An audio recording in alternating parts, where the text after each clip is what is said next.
बली खालू के छोटे से भूले बसे शहर में एक वेरान सड़क के आखिर में एक पर अनामकान खड़ा था। उसकी खिड़की टूटी हुई थे।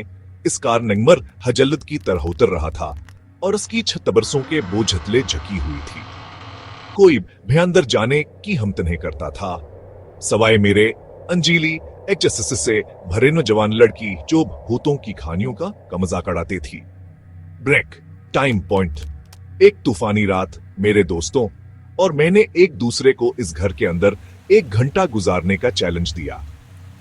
टार्च की रोशनी और घबराहट भरी हंसी के साथ हम कराहते हुए दरवाजे से अंदर दाखिल हुए। फजा फफूंदी और सड़ांत की बो से भरी हुई थी। दीवारें हल्की हल्की धड़क रही थी, जैसे जिंदा हों।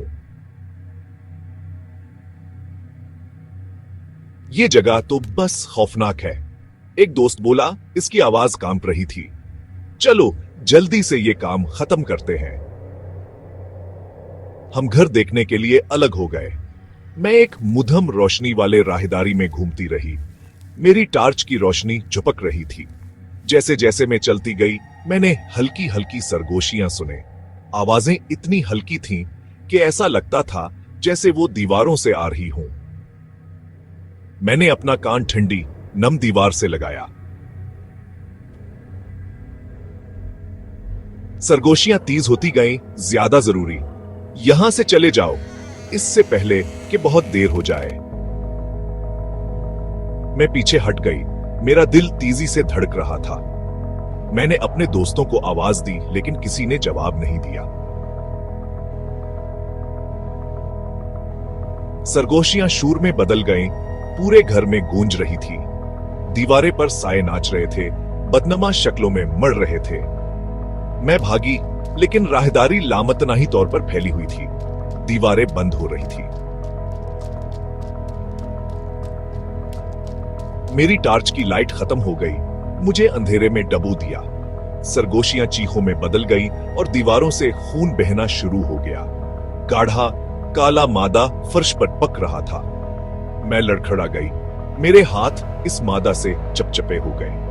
मैंने मदद के लिए चीखा, लेकिन मेरी आवाज घर निकल गया। Break time .5। ड्राइंग रूम में मेरे दोस्त इंतजार कर रहे थे, मेरे खौफ से बेखबर।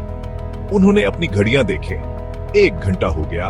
एक ने कहा, इंजीली कहां है? उन्होंने मेरा नाम पुकारते हुए पूरे घर में तलाश किया, लेकिन कोई सराग नहीं मिला। जब वो चले गए तो उनके पीछे वाला दरवाजा जोर से बंद हो गया।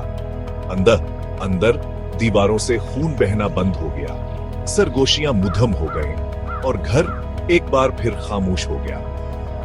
Break time 0.5। मुझे दोबारा कभी नहीं देखा गया, लेकिन कभी कभी तूफानी रातों में शहर वाले कसम खाते हैं कि वो पुराने घर से हल्की हल्की सरगोशियां सुनते हैं और खिड़कियों से एक सायादार शख्सियत को देखते हैं जो बाहर निकलने की भीख मांग रही है।